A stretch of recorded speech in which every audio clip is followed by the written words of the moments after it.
Hola, buen día, buenas tardes a todos. Bienvenidos una vez más a estos webinarios organizados por Manage Engine, a quien tengo el gusto de agradecer por la invitación una vez más. Este es el segundo webinario que en mi caso me toca brindar y en este caso lo que vamos a hablar o vamos a tratar durante esta hora que lo vamos a estar acompañando como siempre va a ser sobre hacking de contraseñas o cómo en realidad asegurar nuestros usuarios y nuestras contraseñas ante la gran cantidad de fuga de información que existe en la actualidad.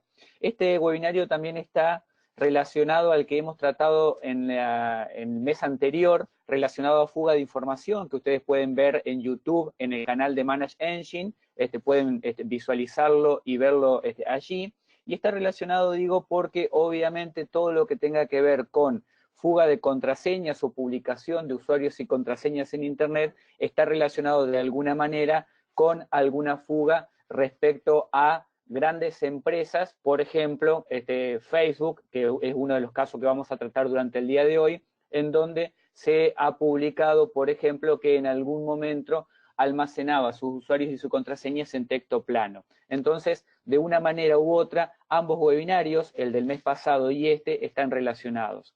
Como siempre, me presento antes de iniciar. Soy Cristian Borguelo, soy licenciado en sistemas, soy argentino, como muchos de ustedes ya deben haber apreciado, y me dedico desde hace aproximadamente 20 años a todo lo que tenga que ver con seguridad de la información, planes de concientización, gestión de seguridad, y también, por supuesto, vengo del mundo técnico de todo lo que tenga que ver con seguridad informática.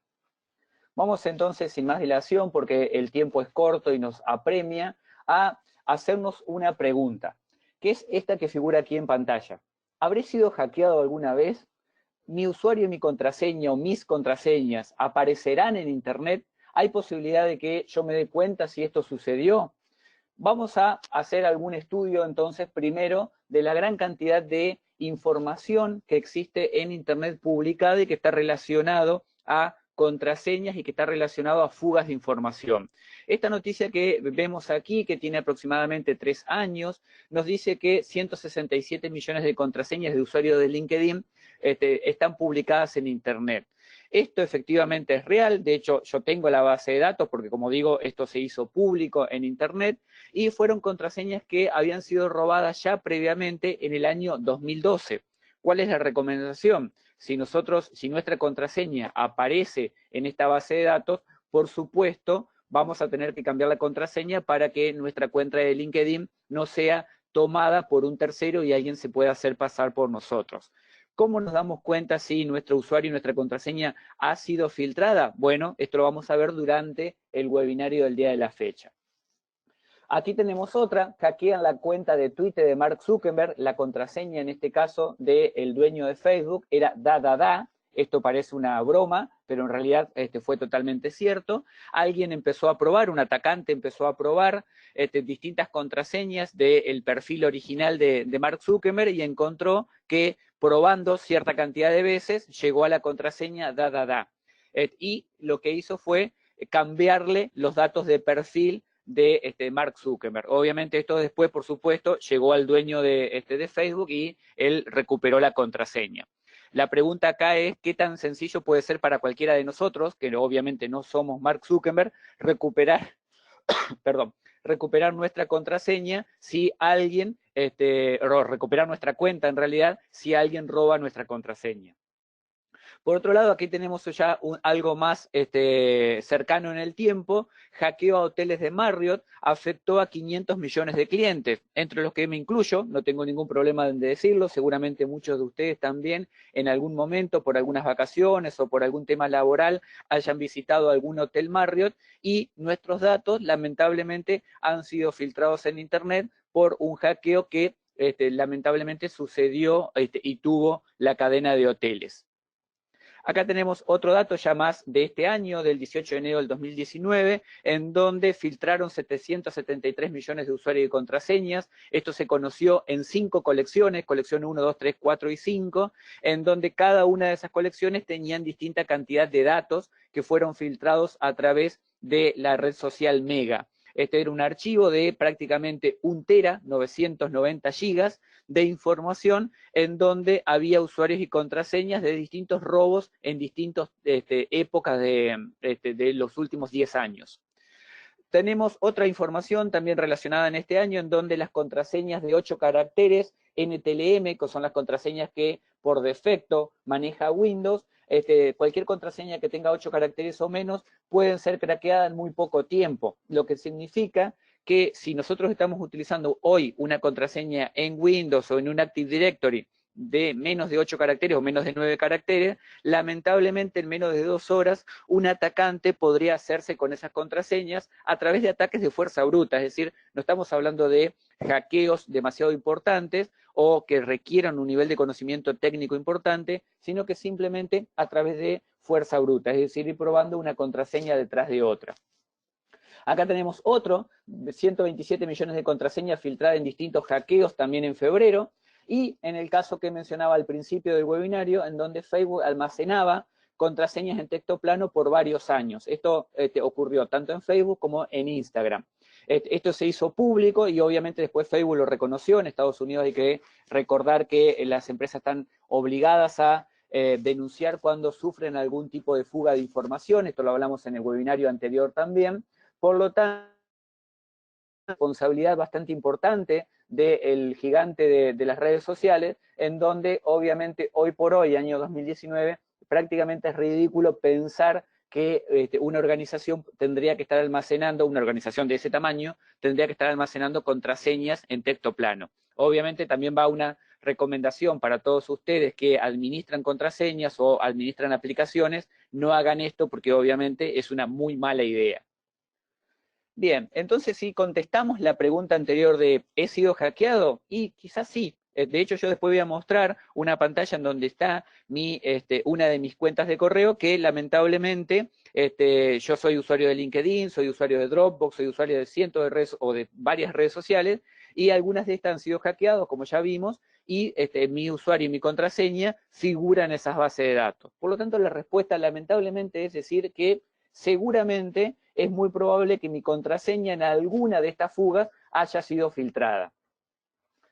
Y esto nos trae a una captura de pantalla que es sumamente conocido, seguramente cualquiera de los que está escuchando este webinario en este momento haya visto este listado. Este es el listado de contraseñas populares del año 2017 y el año 2018, en donde podemos ver que la contraseña más común, esto parece una broma para muchos de nosotros, pero lamentablemente es cierto, la contraseña más común es 1, 2, 3, 4, 5, 6, y en el año 2017 era la misma. Password es la segunda, en el año 2017 también era la misma, y la contraseña 1, 2, 3, 4, 5, 6, 7, 8, 9, antes estaba en la posición número 6, y ahora en el año 2018 subió a la posición número 3, es decir, que utilizamos contraseña de 9 caracteres, pero números correlativos. Y así sucesivamente podemos seguir. Por ejemplo, QWERTY bajó 5 posiciones, desde el año 2017 al 2018, I Love You todavía está en el top 10, aunque parezca mentira, etc. Por lo tanto, esto realmente levanta cierto grado de alerta dentro de las organizaciones. No puede ser que hoy nosotros como usuarios todavía estemos utilizando contraseñas de estas características.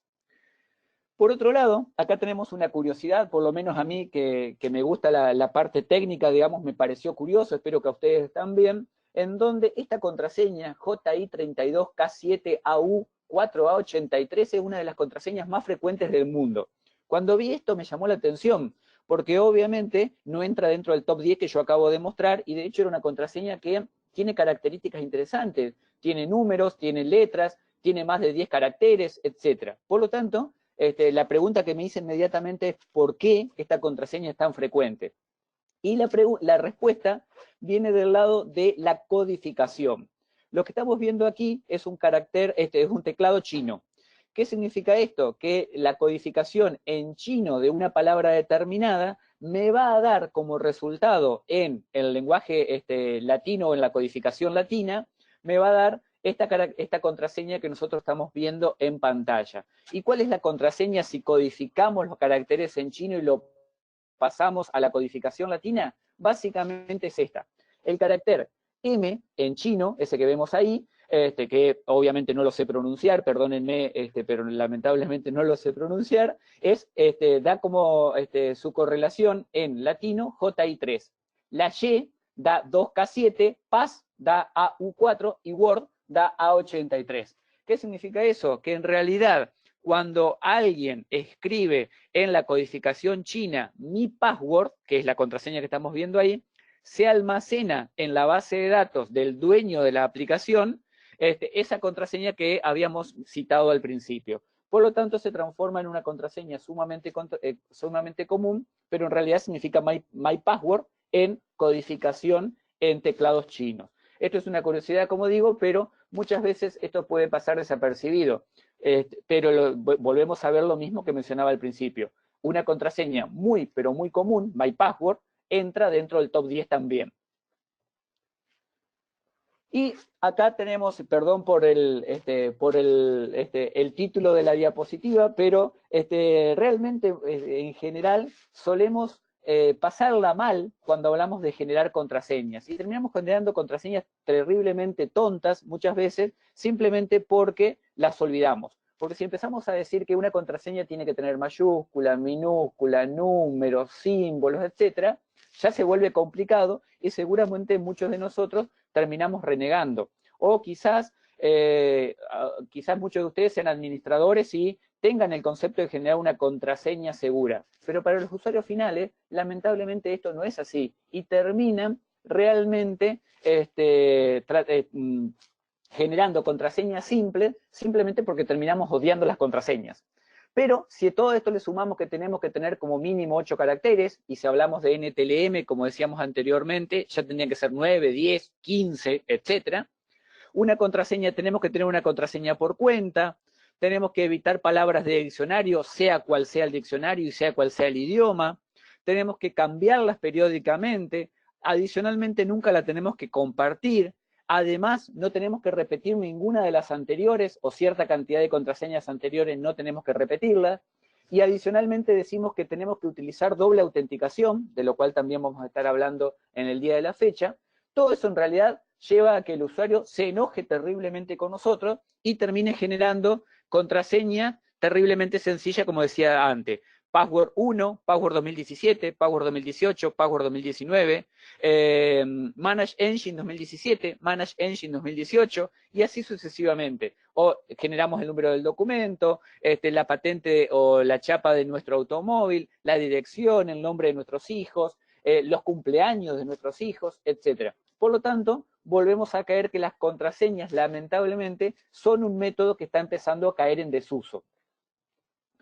Si vamos al 2019, 1, 2, 3, 4, 5, 6, de nuevo, es la primera contraseña que aparece. Este estudio, que si ustedes se lo pueden descargar, lo hizo el Centro Nacional de Ciberseguridad del Reino Unido, lo publicó la semana pasada. Es un estudio en donde lo que hicieron fue descargar bases de datos públicas de contraseñas, esas que mencionaba al principio que se habían fugado, las descargaron a todas y analizaron cuál era la contraseña más común. Obviamente no fue ninguna sorpresa encontrar que 23.2 millones de usuarios utilizaban la contraseña 1, 2, 3, 4, 5, 6.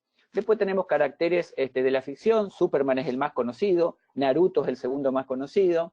Las contraseñas más comunes, 1, 3, 4, 5, 6, 7, 8, 9, está en segundo lugar, QWERTY está en tercer lugar, etc. Por lo tanto, vemos de nuevo que no importa cuántos años pasen, el 1, 2, 3, 4, 5, 6 viene estando primero desde el año 2008, 2009, si la memoria no me falla. Por lo tanto, 10 años después, seguimos utilizando las mismas contraseñas ridículamente sencillas. Entonces, la pregunta que nos podemos hacer es, ¿sirve para algo todos los consejos que yo di previamente de que la contraseña tiene que ser complicada, que tenemos que cambiarla cada cierto tiempo, etcétera, etcétera? La realidad es que distintos estudios están empezando a demostrar que no. Y de hecho, el último estudio, esto fue publicado también la semana pasada por Microsoft, el último estudio de Microsoft directamente recomienda que las contraseñas no deberían expirar. Y en la versión última de Windows 10, la versión 1903, que actualmente se está empezando a publicar, va a ser la próxima versión de Windows 10, se publica a partir de mayo, directamente Microsoft introduce cambios en la política de seguridad mínima recomendada por ellos, y en donde nos dicen que los cambios de contraseña que los usuarios hacen obligados, simplemente porque nosotros administradores lo estamos obligando, tarde o temprano hace que estas contraseñas las vuelvan tremendamente predecibles, parecidas a las que ya fui citando al comienzo del webinario. Por lo tanto, recomienda que esas contraseñas no deberían expirar y que esta práctica de todos los consejos que yo fui dando anteriormente y que dije que los usuarios terminan renegando de esos consejos, básicamente tienen muy poco valor. Y empieza a recomendar métodos alternativos para generar contraseñas y adicionalmente para almacenar estas contraseñas o bien directamente para descartar las contraseñas.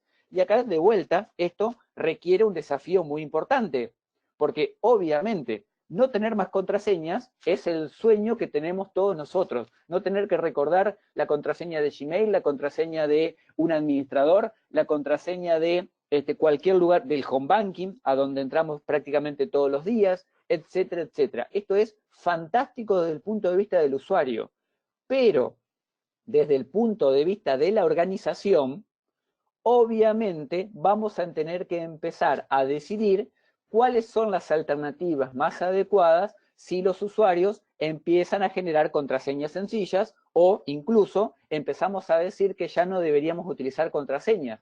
Por lo tanto, cada compañía, y acá viene el desafío para todos nosotros que podemos llegar a ser administradores de un dominio, administradores de red, trabajar en tecnología, trabajar en IT, empiezan a surgir cada uno de los desafíos en donde debemos empezar a pensar cuáles serán las mitigaciones adecuadas para, si no utilizamos contraseñas o dejamos que los usuarios generen contraseñas relativamente sencillas, cómo vamos a hacer para que un tercero, un atacante, un delincuente, etcétera, no se quede con las contraseñas de esos usuarios, no acceda a un dominio, por ejemplo, de la organización, o no tome el control completo de toda la red de la organización, simplemente porque el administrador se le ocurrió utilizar la contraseña 1, 2, 3, 4, 5, 6. Entonces, lo que viene de la mano de una muy buena noticia en donde decir las contraseñas ya no van a ser complicadas, lo cual es una buena noticia para el usuario, puede no ser tan buena desde el punto de vista de administración de la red,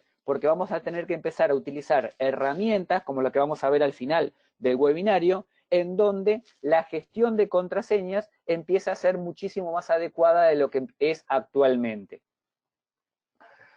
Entonces, para volver un poquito y recapitular sobre el principio del webinario y empezar a contestar la pregunta de ¿habré sido hackeado realmente? Existen, o estoy recomendando en este caso, 4 herramientas gratuitas. Hesidojackeado.com, es un sitio web. Have I Been Pwned, que es el sitio más conocido de todos, es uno de los primeros llevado adelante por un gran experto en seguridad en todo el mundo. Monitor.firefox.com es una herramienta que Firefox puso a disposición hace un par de meses, justamente para contestar esta pregunta. Y Password Checkup, que también es una extensión de Chrome, que Google puso disponible hace aproximadamente también 2 meses. De hecho, fue prácticamente en la misma fecha, Firefox y Chrome pusieron sus herramientas a disposición, de forma tal que nos permiten determinar de forma muy sencilla si nuestro usuario o nuestra contraseña ha sido vulnerada o aparece en alguna base de datos de estas que yo mostré al principio. ¿Cómo hacen esto? De forma muy sencilla. De hecho, el que llevó adelante la idea original fue el sitio Have I Been Pwned, como mencioné, en donde lo que se hace es recolectar bases de datos de distintos tamaños, sea de 10 contraseñas o de millones de contraseñas, como mostré al principio, se almacenan en una base de datos, la centralizada, que la puede tener Have I Been Pwned, la puede tener He Sido Hackeado, la puede tener Firefox, la puede tener Chrome. Ellos almacenan esas bases, y cuando nosotros escribimos una contraseña en el navegador de forma automática nos dice si la contraseña que estamos usando ha sido o ha aparecido en alguna base de datos de estas que mencioné. Acá tenemos un ejemplo con Java Bean Pound. Esto lo pueden hacer ustedes con la contraseña de ustedes sin ningún tipo de problema. Ponen su correo. La pregunta que puede surgir acá es si este servicio es confiable. Como dije, es llevado adelante por un experto en seguridad muy reconocido. Particularmente, yo sugiero que lo pueden hacer sin ningún tipo de problema. Ponen su correo y en mi caso acá pueden ver en la parte inferior de la pantalla que dice que aparezco en una brecha de seguridad. Es decir, mi correo aparece fugado en alguna de las bases de datos que yo vi anteriormente. De hecho, esta captura de pantalla es de hace un par de meses. Si yo pongo mi correo hoy, al día de la fecha, aparece en 2. ¿Qué es lo que dice justamente en el monitor de Firefox? Ustedes pueden entrar a esa URL, monitor.firefox.com, ponen su correo electrónico, yo lo hice, y aparezco en 2 fugas de información. En este caso aparezco en Dropbox y aparezco en LinkedIn. ¿Qué significa esto? Que si yo no cambio mi contraseña desde el año 2012, que fue cuando fueron estas 2 fugas, la de LinkedIn y la de Dropbox, obviamente cualquier persona, sabiendo mi correo electrónico, que es algo en teoría más o menos semipúblico, puede entrar con esta contraseña. Por lo tanto, la recomendación siempre es actualizar, si aparecen en alguna brecha de seguridad de esta, actualizar sus contraseñas de forma inmediata. Y acá tenemos Power Checkup, que es la extensión de Chrome, como les decía, en donde directamente lo que hace esta extensión, si ustedes la instalan, por supuesto es gratuita como cualquier extensión de Chrome, lo que hace es, cuando ustedes están escribiendo su usuario y su contraseña, automáticamente esa contraseña viaja a Google, a Chrome, y verifica si la contraseña que acaban de escribir aparece en alguna fuga de datos. Y si es así, se los va a informar inmediatamente, para que obviamente no la utilicen. Es una extensión muy útil y, como digo, relativamente nueva en el mercado.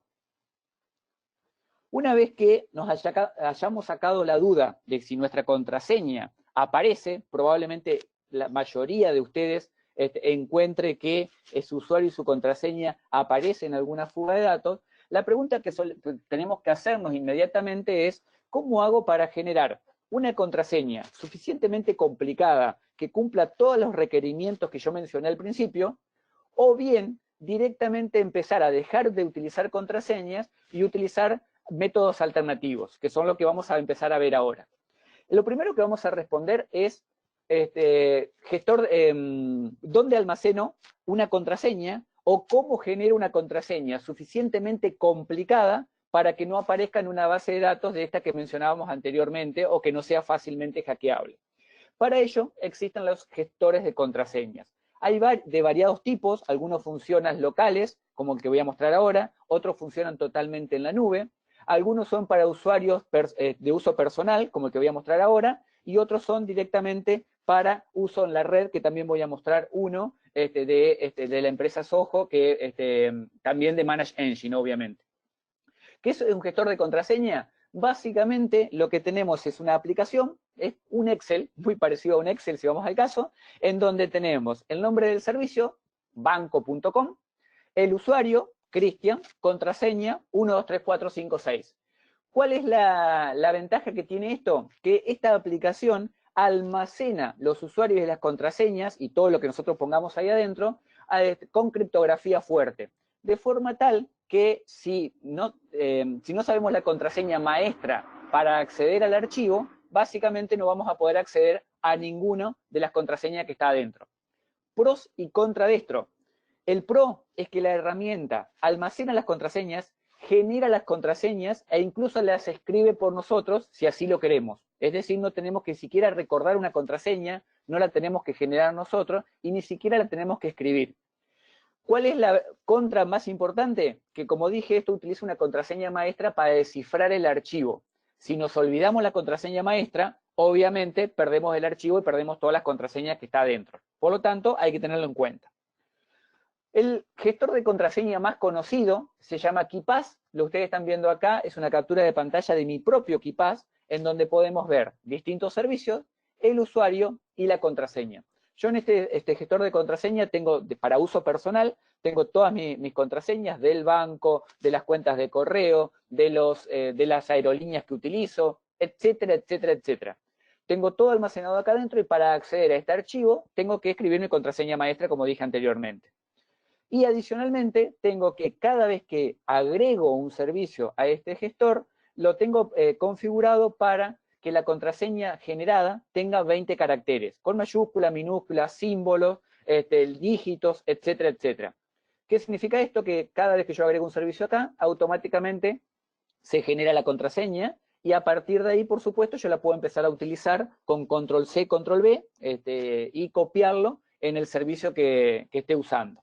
Esto es sumamente sencillo y muy recomendable. Como digo, KeePass es gratuito, está disponible para cualquier plataforma de computadora o de dispositivo móvil.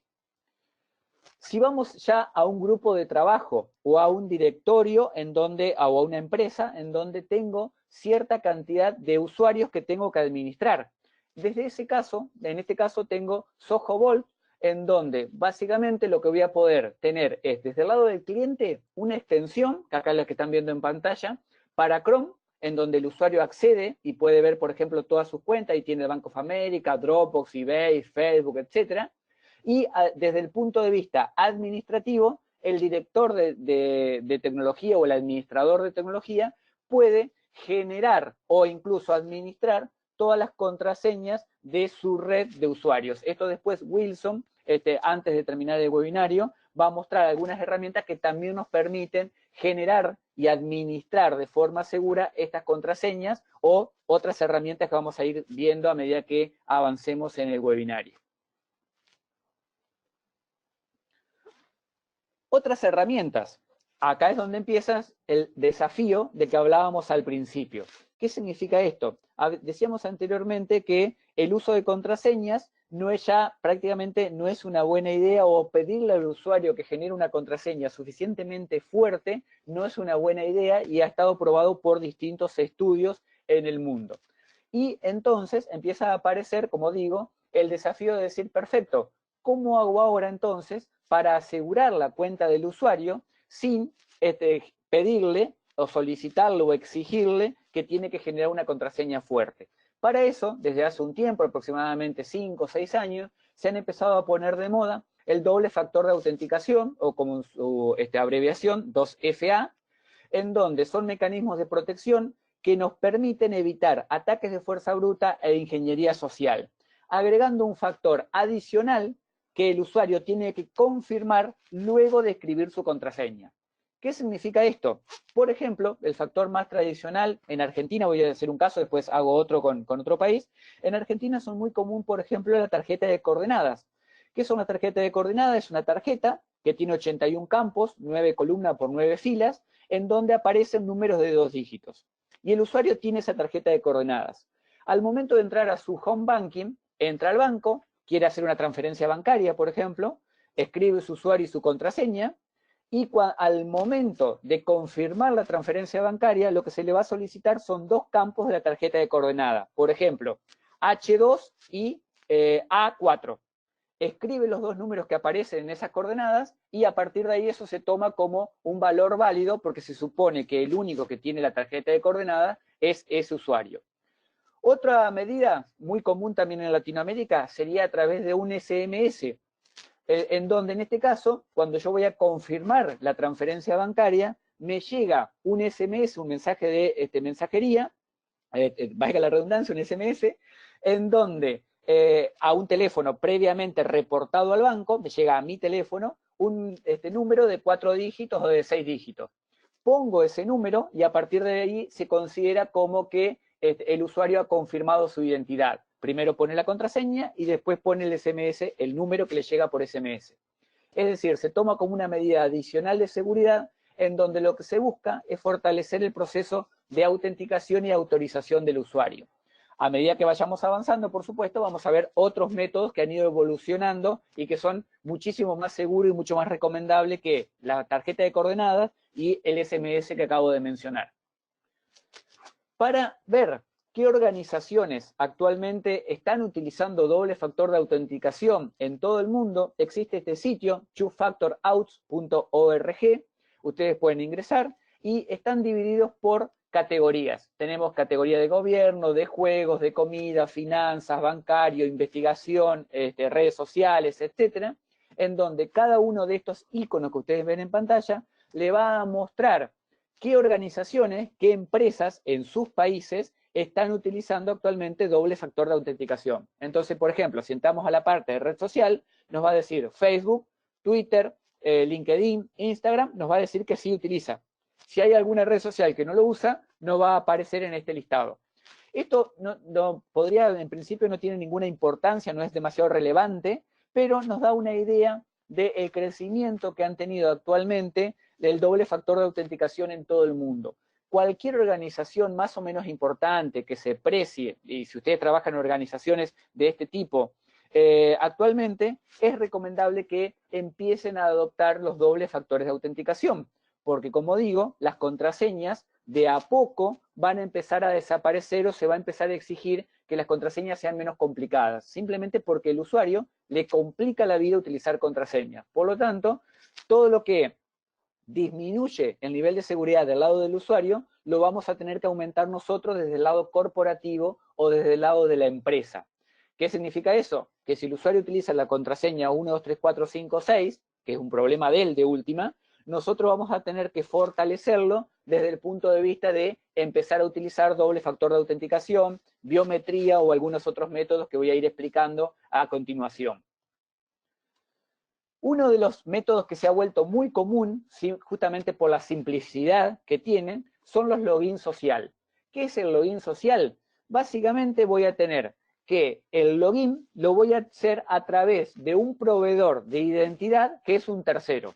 Ese proveedor de identidad puede ser Twitter, puede ser Facebook, puede ser Google, Dropbox, etcétera, en donde lo que se va a asegurar es que el usuario previamente tenga un perfil creado, vamos a suponer en Twitter, y a partir de ahí yo tengo mi usuario Seguinfo, que los invito a todos ustedes, me pueden seguir sin ningún tipo de problema. Tengo mi usuario Seguinfo, que está verificado en Twitter. Cuando yo me voy a loguear a un banco, por ejemplo, o vamos a hacerlo más sencillo, a un sitio de viajes, me va a permitir loguearme con Twitter, con Facebook, con Google, etc. Yo le voy a decir, me quiero loguear con Twitter.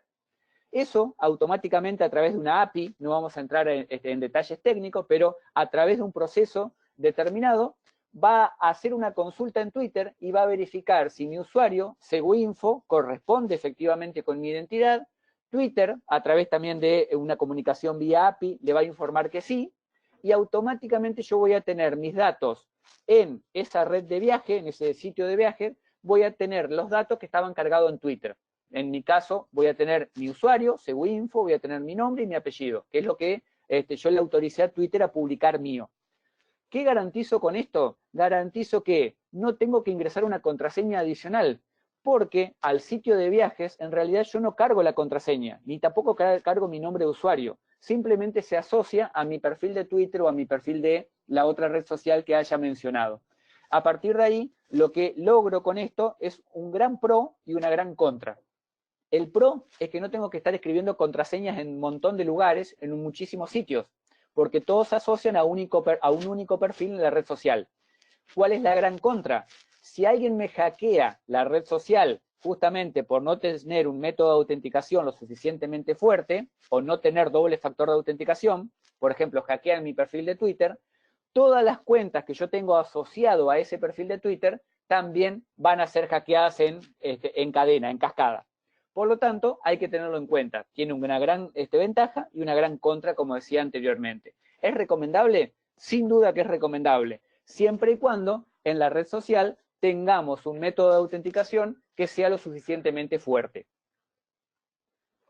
Algunos tipos de factores de doble autenticación que existen actualmente. Obviamente, bueno, la contraseña, entrar un PIN, este es otro método muy conocido, sobre todo en seguridad física, con los teclados. El patrón, que se registra en el teléfono celular y también muy utilizado por todos nosotros. El QR, que actualmente se ha vuelto un método sumamente común para poner una contraseña en vez de tener que escribirla directamente, escaneo el QR. O directamente ya métodos más fuertes, y algunos de ellos, o la mayoría de ellos comerciales, en donde tenemos, por ejemplo, el token, ahí tenemos una empresa, pero puede ser cualquier otra. Tenemos la tarjeta de identificación, en este caso también sirve como doble factor, porque a veces a la tarjeta adicionalmente también le tengo que poner un PIN, o directamente los anillos de NFC con, básicamente lo vamos a ver ahora, identificación del latido del corazón, o alguna medida biométrica que se toma desde el dedo o desde la pulsera. Puede ser un anillo o puede ser una pulsera. De hecho, esto se ha vuelto bastante conocido, por ejemplo, Manu Ginóbili, que muchos de ustedes deben conocer, el basquetbolista recientemente retirado de la NBA argentino. Él utiliza un anillo que tiene un montón de medidas biométricas. Obviamente él no lo utiliza para una contraseña, o quiero pensar que no lo usa como un segundo factor de autenticación, no creo que llegue a ese nivel, sino que simplemente lo que hace es medir sus constantes biométricas para saber, por ejemplo, en qué estado está en un momento determinado del día. Y adicionalmente tenemos también todo lo que tenga que ver con el biohacking. En este caso estamos viendo una radiografía en donde en la mano izquierda y en la mano derecha pueden apreciar un chip que está puesto entre el dedo índice y el dedo, me olvidé cómo se llama el dedo, fantástico, lo pueden ver ahí, y adicionalmente también tenemos al primer cyborg, considerado realmente el primer cyborg oficialmente, en donde él directamente tiene cierta cantidad de chips implantado en el cerebro. Esto lo pueden ver, lo pueden buscar, ahí está en la Wikipedia. Neil Harbison ha sido considerado el primer cyborg y a él le ayuda a obtener incluso internet. Él puede dialogar, entre comillas, con cierta cantidad de usuarios que tiene autorizado. Esto parece de broma y parece de ciencia ficción, pero les juro que es verdad. Él puede navegar, entre comillas, directamente a través de un receptor que tiene implantado en el cerebro. De hecho, puede hacer muchas cosas con la cantidad de chips que tiene implantado. Lo invito a navegar la historia de él, a conocerlo y demás, porque es sumamente interesante. De hecho, él lleva un sitio adelante que es un sitio de cyborgs, en donde básicamente lo que hace es tratar de que todos nosotros nos pongamos algún chip en alguna parte del cuerpo, básicamente. Bien, más allá de la curiosidad de Neil, también tenemos todo lo que tenga que ver con TOTP. TOTP es Time One Time Password. Básicamente, en este caso, lo que tenemos es un segundo factor de autenticación basado en tiempo. No me voy a ir a toda la explicación técnica y demás, por una cuestión de tiempo, pero simplemente lo que vamos a tener, y en forma muy simplificada, es un token que se va a actualizar cada cierta cantidad de tiempo. En este caso pueden ser 30 segundos, que es lo más normal, o un minuto. En base a una semilla determinada, que se determina randómicamente y en base a un algoritmo criptográfico, el servidor y el cliente por ejemplo puede ser un teléfono celular y el servidor puede ser nuestra aplicación, va a generar cada 30 segundos un número aleatorio. Ese número aleatorio va a aparecer en pantalla y nosotros vamos a tener que escribirlo cada vez que se refresque.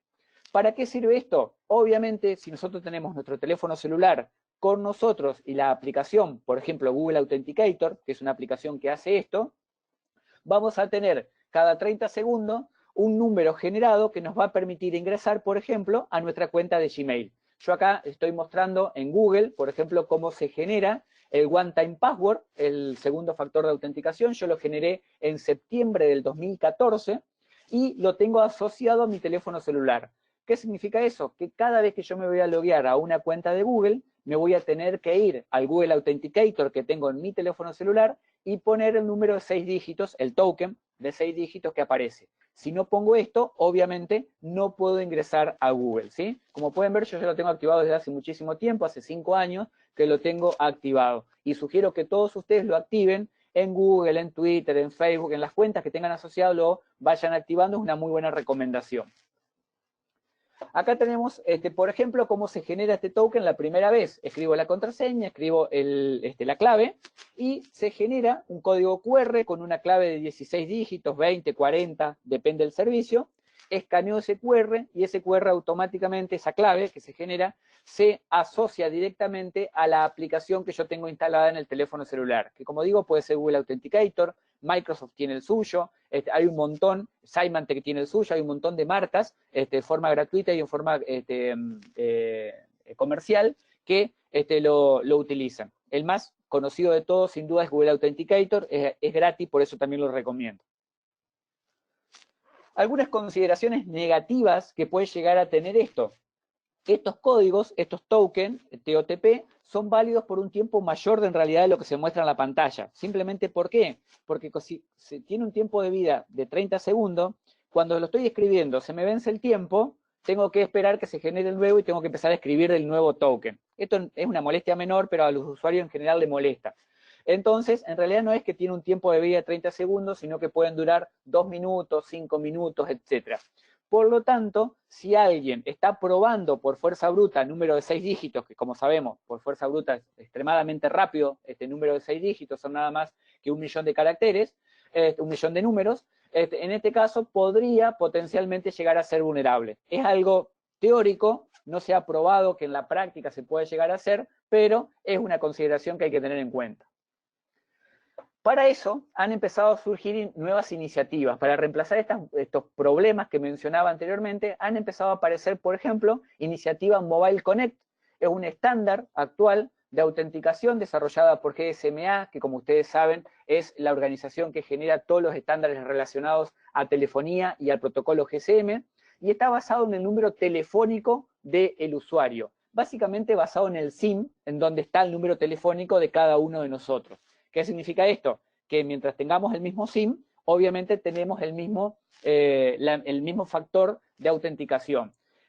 ¿Cómo funciona? Básicamente, si yo me voy a loguear a una aplicación, esto genera un desafío directamente al SIM, esto lo maneja el protocolo justamente Mobile Connect, lo maneja de forma interna, el usuario ni siquiera se entera, se genera un desafío a la SIM responde de forma automática y automáticamente nos logueamos, sin tener que escribir absolutamente nada. Es sumamente fácil de integrar, pueden entrar al sitio web sin ningún tipo de problema, se integra a través de una API, obviamente no todos los servicios actualmente lo reconocen, no es un estándar todavía que se ha hecho demasiado conocido, pero vale la pena empezar a tenerlo en cuenta, sobre todo para servicios altamente distribuidos o que tienen que ser altamente confiables, por ejemplo, un banco.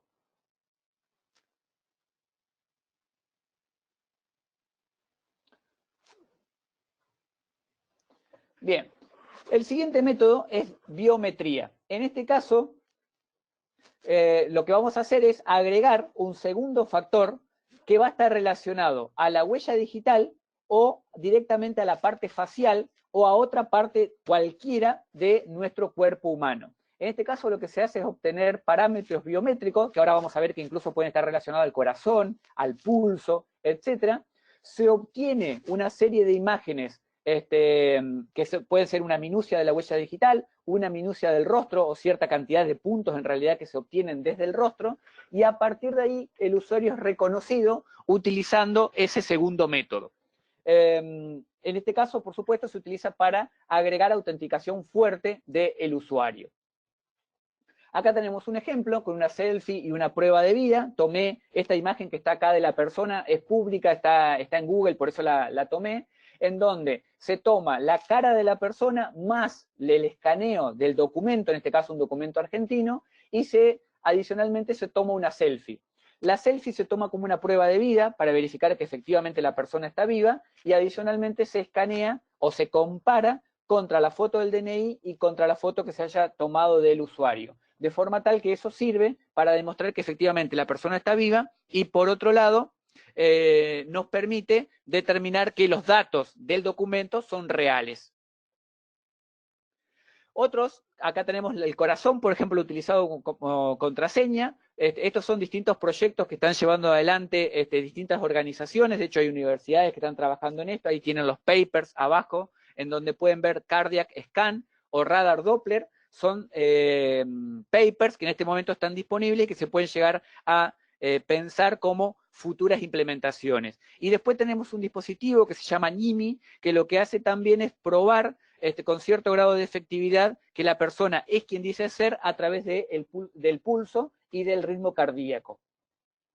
Acá tenemos otro, el cerebro como contraseña. Esto también es un trabajo en desarrollo de una universidad, en donde directamente se escanea a la persona, el cerebro de la persona, para determinar que efectivamente es quien dice ser. Hay varios proyectos relacionados a esto, no me voy a meter ahora por una cuestión de tiempo, pero en general lo que se hace es un escaneo a la persona, cerebral a la persona, para determinar que efectivamente es la persona que dice ser.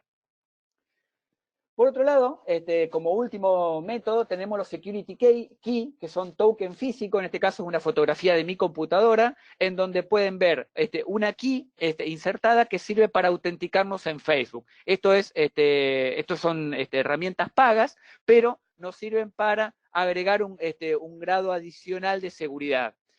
Ahí tenemos el dispositivo visto desde cerca, en este caso es un dispositivo comercial que se llama Yubico, que hay varias versiones, se enchufa como USB y también nos permite tener una identificación biométrica a través del token que tenemos insertado en la computadora.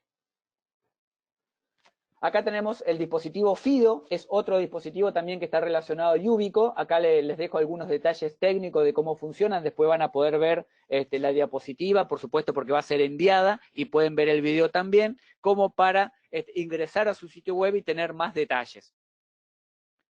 Algunas llaves de esta, por ejemplo la FIDO, que acabamos de ver, son actualmente reconocidas por Firefox, por Edge y por Chrome. De hecho, yo recién en la captura de pantalla que mostré de mi computadora, estaba usando Firefox y funcionaba sin ningún tipo de problema. Pueden verlo, lo pueden probar. Acá hay noticias tomadas de mi blog, en donde son todas noticias de este año. Yubi y FIDO son reconocidos por los navegadores y lo pueden probar sin ningún tipo de inconveniente. Acá tenemos Edge, Firefox y Chrome que aceptan efectivamente FIDO. Y esto nos da pie para decir, perfecto, hay muchísimos métodos de autenticación, desde los más tontos, la contraseña que empezamos a ver, hasta los más avanzados, como podemos ver, o algunos estudios del cerebro, del corazón, el pulso, y algunos que ya son comercialmente viables, que están siendo comercializados actualmente, como pueden ser Yubico o FIDO, que es el que mostraba recién. Por supuesto existen otros, simplemente por un tema de tiempo y espacio en el webinario, no vamos a mostrarlos a todos porque no nos vamos más, pero vamos a ver algunos ejemplos de ellos a continuación ahora con herramientas ya mostradas por Wilson. Por ejemplo, todo lo que tenga que ver con preguntas y respuestas, lo que se denomina como identificación positiva. Algo que va cayendo en desuso, porque sabemos que robarle datos a un usuario es relativamente sencillo, pero por eso hay que fortalecerlo con todos los métodos que voy a nombrar a continuación.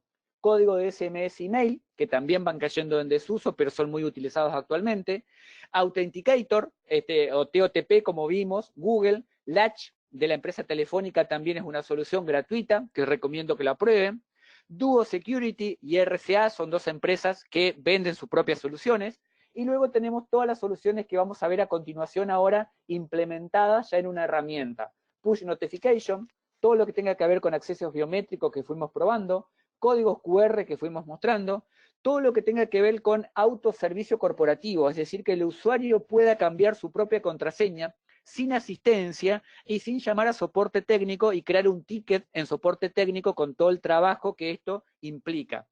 Todo lo que tenga que ver con single sign-on, sincronización en la nube y todo lo que tenga que ver con políticas de Active Directory, que es lo que vamos a ver específicamente ahora de cómo simplificarle la vida del usuario desde una herramienta centralizada en el AD. Algunas conclusiones antes de pasarle el mando a Wilson.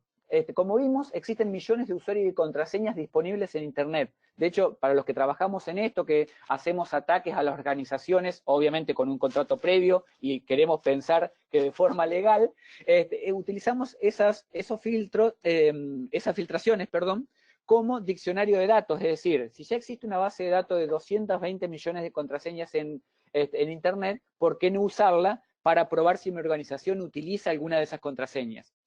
Por otro lado, hemos visto que es altamente probable, y cada uno de ustedes lo puede probar, que mis contraseñas estén en Internet. De hecho, las mías pasan, no es que le puede pasar solamente a usted y a mí no, a cualquiera de nosotros nos puede pasar.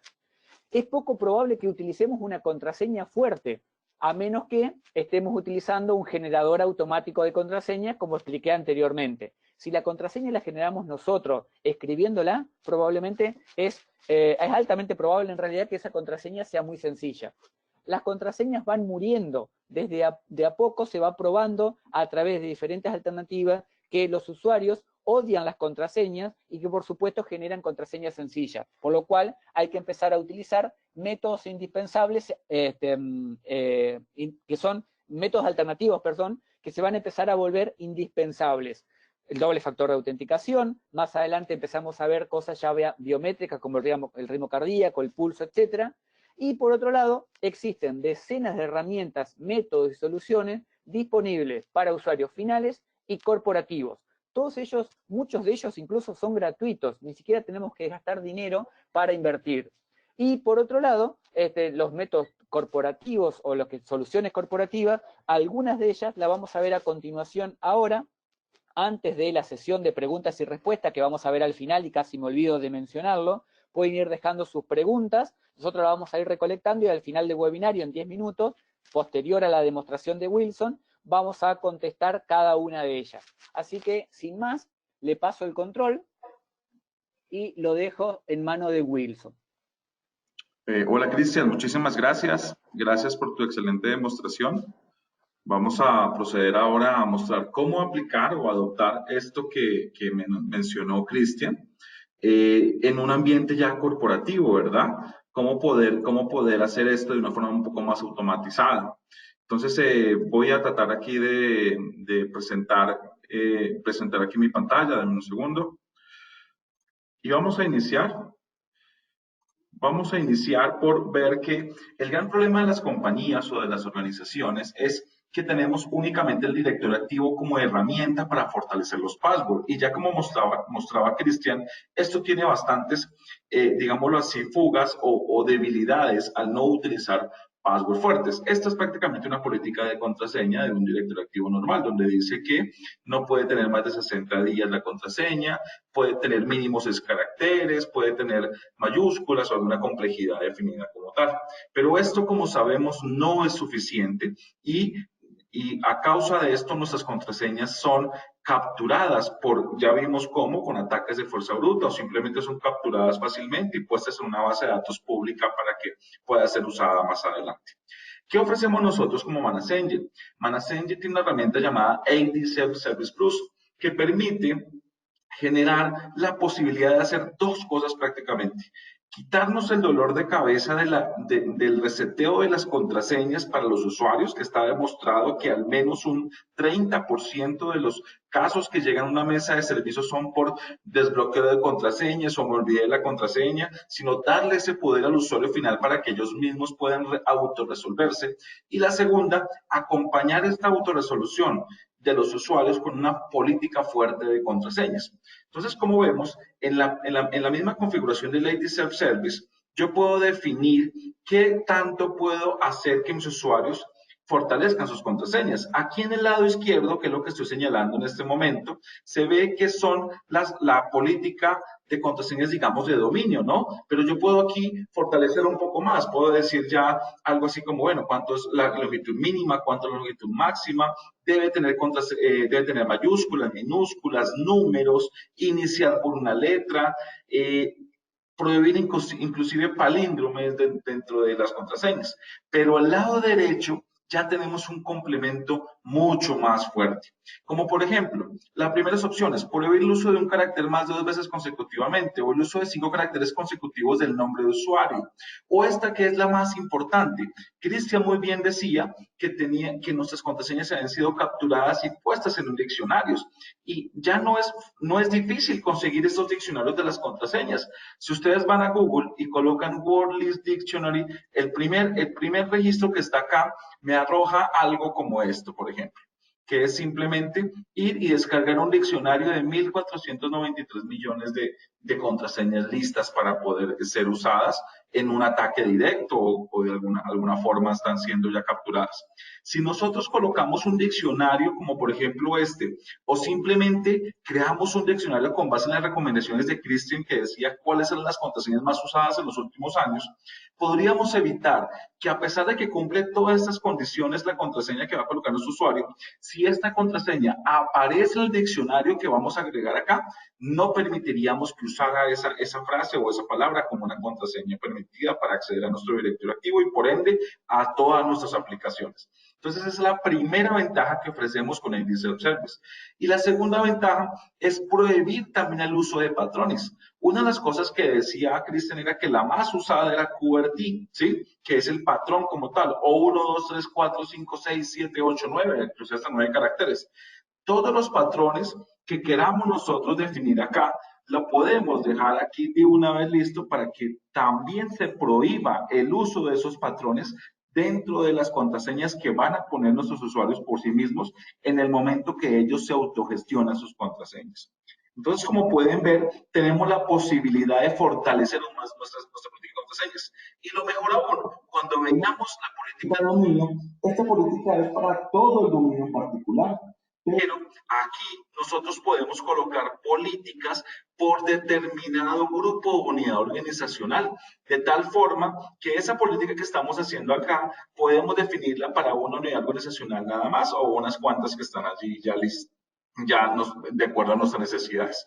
Esto quiere decir que nos permite trabajar nuestras políticas de acuerdo a las capacidades de nuestros usuarios o las necesidades de nuestros usuarios o diferentes departamentos o unidades de negocio que haga parte de nuestra compañía. Con base en esto, ya nosotros podemos decir que tenemos la posibilidad de decir que ya tenemos muy automatizado el fortalecimiento de las contraseñas. Ahora, ¿cómo lo usarían nuestros usuarios? Pues bien, la idea es que nuestros usuarios tengan, digámoslo así, tres formas de autorresolverse sus contraseñas. Una, por un portal web, donde el usuario ingresa, por ejemplo, podemos publicar este portal web de ID Self-Service y el usuario puede decir, se me olvidó mi contraseña. Entonces, por aquí puede empezar y decir, bueno, voy a resetearme mi contraseña por sí mismo, ¿sí?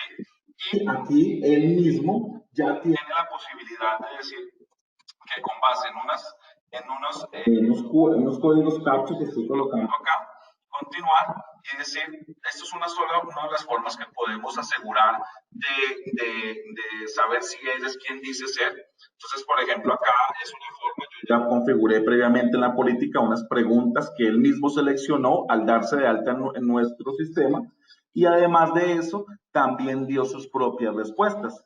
Con base en esto, él ya, si valida las respuestas, él tiene ya la posibilidad de autogestionarse. Y fíjense en esto otro, tienen también un tiempo máximo, el cual le dimos para que él mismo se autogestione como tal.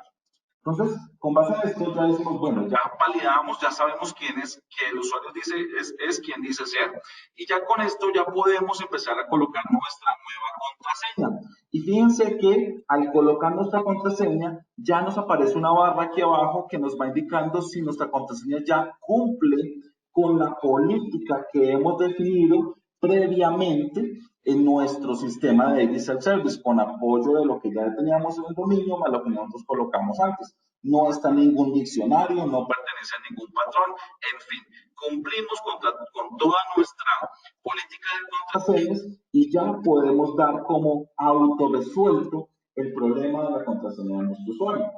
Esto mismo que acabamos de hacer, la ventaja que tenemos nosotros es que podemos hacerlo a través también de desde el mismo equipo de cómputo que tenemos allí en el equipo, en nuestros usuarios. O sea que ellos tampoco tienen que ingresar a un portal siempre, sino que en el mismo inicio de sesión podemos también habilitar un botón donde él mismo se va a poder autogestionar. De tal forma que cuando él ingresa, si no recuerda su contraseña, puede presionar este botón, aplicar la política y obviamente contestar las preguntas y poner su nueva contraseña. También tenemos la posibilidad de hacer este mismo autoservicio desde una aplicación móvil totalmente gratuita para Android y para iOS, donde allí mismo también pueden autorresolverse. Esto es básicamente lo que podemos mostrar. Ahora, para finalizar, Cristian mencionó también múltiples factores de autenticación. Esto también lo tenemos nosotros aquí disponible. No solamente basta con las preguntas que hemos definido previamente, sino también podemos enviar códigos de verificación para saber si el usuario, validar si el usuario sí es quien dice ser, o utilizar tokens como Google Authenticator, que es gratis, o algunos que ya están aquí definidos como seguridad DUO, RSA, o autenticación de radios, o inclusive nuestra propia aplicación móvil por medio de una notificación push para decir que el usuario debe validar, debe validar que él sí es el que está pidiendo esta solicitud de autoservicio. Con base en esto, nosotros podríamos ayudar a cualquier empresa de cualquier tamaño a resolver sus problemas de contraseñas, permitiendo a los usuarios que ellos mismos se hagan cargo de ese problema sin sin arriesgar sin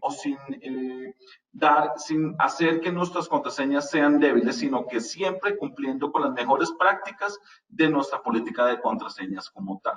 Eso es lo que yo tenía por mostrarles en el día de hoy. Quiero revisar algunas preguntas con Cristian. Voy a devolverte, vamos a ver si hay algunas preguntas acá. Cristian, ¿te parece si lo hacemos aquí? Ahí estoy.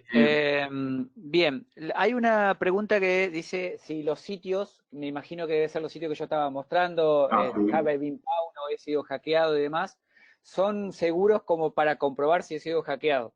Los dos que yo recomendé, los cuatro en realidad que recomendé, he sido hackeado, Have I Been Pwned, Firefox, el de Firefox y el de Chrome, son recomendables, por eso los muestro, como dije, están respaldados por grandes profesionales de la industria. De hecho, Have I Been Pwned, que es el más conocido de todos, es utilizado por Chrome y es utilizado por Firefox, es decir, son realmente respetables. Por otro lado, otra persona me pregunta acá si los bancos, algunos bancos lamentablemente todavía siguen utilizando el PIN de 4 dígitos para ingresar, es decir, ingreso con el número de documento o con un número de usuario y después hay que poner un PIN de 4 dígitos. Obviamente eso tiende a desaparecer, de hecho la industria bancaria hoy no lo recomienda, la mayoría de los bancos centrales de Latinoamérica no recomiendan esto, y por supuesto algunos todavía lo siguen usando, pero bueno, no están siguiendo las buenas prácticas del mercado. En este caso lo que se recomienda sin duda, quizás la persona que me pregunta trabaja en un banco, obviamente hay que empezar a cambiar a métodos alternativos en donde se pide el número de documento, el usuario, una contraseña y después, en el caso de una transferencia bancaria o alguna operación crítica, entre comillas, se pediría el segundo factor de autenticación, que en general los bancos o las instituciones financieras lo están incorporando dentro de sus propias aplicaciones. Entonces, yo tengo el banco X, me bajo la aplicación de ese banco X y adentro de la misma aplicación me permite generar el doble factor de autenticación. Así que eso también es recomendable. Otra pregunta que me hacen aquí es si yo tengo el doble factor de autenticación en el celular y pierdo el celular o me lo roban o se rompe, ¿cómo hago para ingresar? Es una excelente pregunta, todo el mundo me la hace siempre. Aquí en general, esto les recomiendo, es simplemente acostumbrarse a usar el doble factor. En general, cuando uno activa el doble factor, también está activando, por decirlo de alguna manera, entre comillas, un tercer factor, que es un conjunto de números que la aplicación me dice que tengo que guardar. ¿Qué significa eso? Que si yo tengo el doble factor en Google, pierdo el teléfono, en vez de entrar con el segundo factor que tenía en el teléfono, accedo a través de esos números que yo tengo que guardar previamente. Obviamente, si no tengo estos números, después no voy a poder entrar. Así que también hay que tener en cuenta eso, por eso digo que es una muy buena pregunta. Cuando se activa el segundo factor, en general también se activa el tercero. Y la otra pregunta, la última que tengo aquí, es que si la autenticación que están existiendo actualmente por biometría, ya sea por huella digital o a través de la cara, son lo suficientemente seguras porque se ha sabido de hackeos, por ejemplo, a la autenticación que tiene el iPhone a través de su Face ID. Bueno, también es una buena pregunta. Obviamente, todo el poder de cómputo que tiene un teléfono celular actualmente no es lo suficientemente grande como puede ser una máquina que está específicamente dedicada para eso. Por lo tanto, no es que son 100% seguros. De hecho, como sabemos, no hay nada 100% seguro.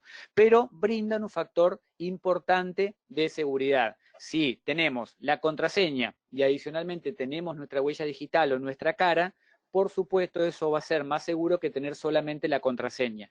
Por lo tanto, aquellas aplicaciones que lo utilicen, es recomendable empezarlo a probar. No digo cambiar absolutamente todos nuestros factores de autenticación a la huella digital o a la cara, pero no está de más empezar a probar porque, como dije, esto van a ser métodos que se vuelven cada día más común en el mercado.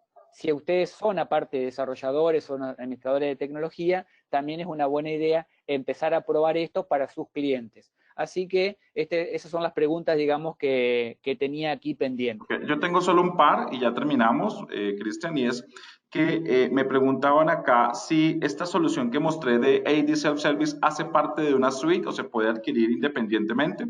La respuesta es sí, se puede adquirir independientemente, no solo si requieren la solución de autogestión de contraseñas con el fortalecimiento de la política, lo pueden hacer, o sea que no hay problema. Y la segunda pregunta me decían si la parte que mostré de la ventana del inicio de Windows también se podía hacer para un Mac. También podemos usar eso. Hay una gente que podemos entregarlo con un Mac para que pueda autogestionarse desde la ventana de inicio. Esas eran las preguntas que me hacían. Aquí me decían una más para terminar, una consulta. ¿Puedo utilizar el Google Authenticator para el inicio de sesión del director activo?